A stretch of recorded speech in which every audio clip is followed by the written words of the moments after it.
adopts the principle of one size fits all, both at a national level and also at an enterprise level. The reason Europe is doing that, because they are saying if we adopt rules, then we are being fair on every country. And because of the size of certain countries, by doing that, they are actually being unfair on certain countries. Now we think that in Europe, in Brussels, and the institutions, all of them, have so much resources available that they can listen to the individual problems of the countries, and they can adopt certain solutions that can be controlled. And by adopting those solutions, it makes it equal and fair on those countries with the rest of the development. One aspect which I think is important is the proposition that we're doing that there should be an intergroup on tourism within the European Parliament. The idea of having this intergroup tourism committee within the European Parliament is to help monitor the various developments, as obviously you teach me because you're part, you know, entering into this new world of politics. It is very dynamic, a lot of changes happen, and most often, as you said, the tourism aspect is usually left to the side or not treated as it should be treated due to its importance.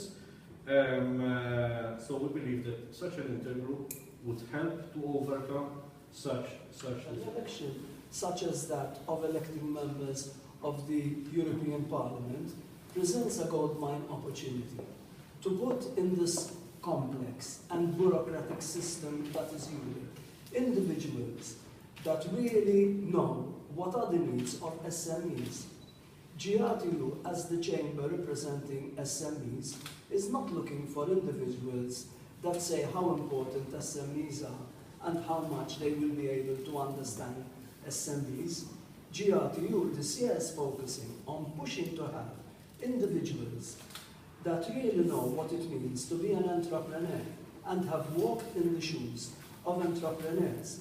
If we want Europe to really understand SMEs and think like entrepreneurs, we literally have to have entrepreneurs at the heart of Europe. The European Parliament is a very important place for entrepreneurs to be. They will be there to represent SMEs.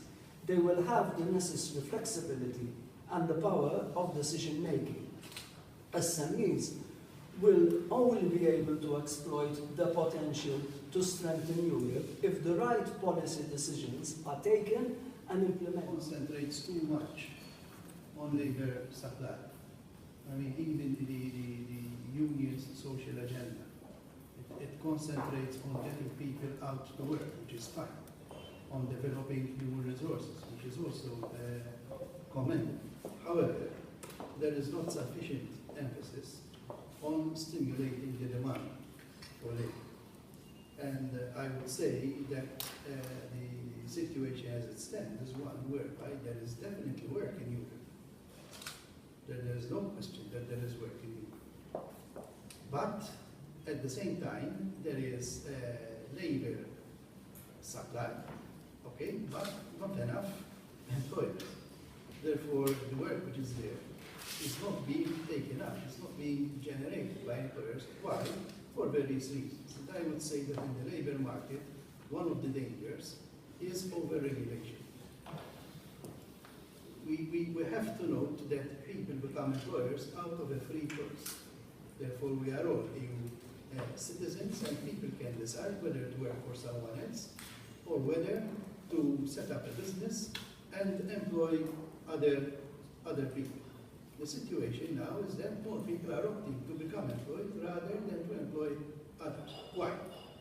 Because of over-regulation. And my appeal to the future European parliamentarians is that both at EU level and at national level, we need to be conscious of the fact that at the end of the day, what stimulates the economy is the generation of from an economic aspect and also from a social aspect.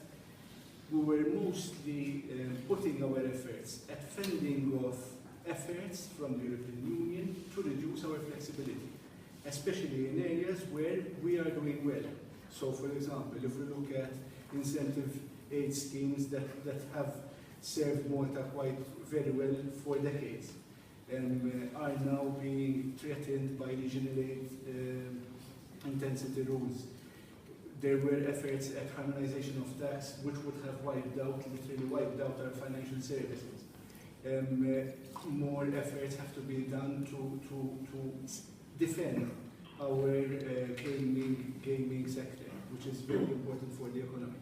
So really and truly, when I look back at our efforts were mainly trying to defend rather than trying to grow. And I hope that in the next 5 years, that is something that we will see changing.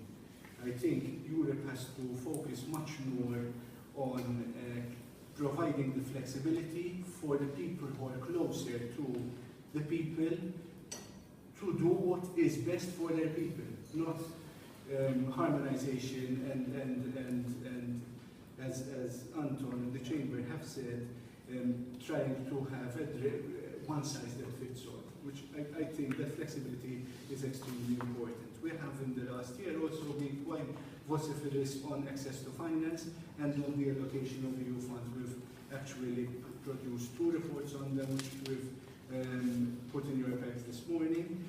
And we do not believe that grants are the solution. We do not believe that channeling most of EU funds to public service is the solution. And this is no rocket science. If we really want to grow an economy, most of the funds should not be directed towards public entities, but they should be directed towards private enterprise. And we're not saying this because we want grants. We don't want to get, if we are hungry, like I'm trying to make a little translation of what he's saying. If we are hungry, we're not asking to be given fish. We want to be given the skills to go and fish. So we're not asking for grants. We're asking for financial engineering instruments by means of loans, by means of seed equity, by means of a lot of tools that could be put to the use of private enterprise to ensure that the economic growth that is required to make up for the challenges that we are facing are actually achieved.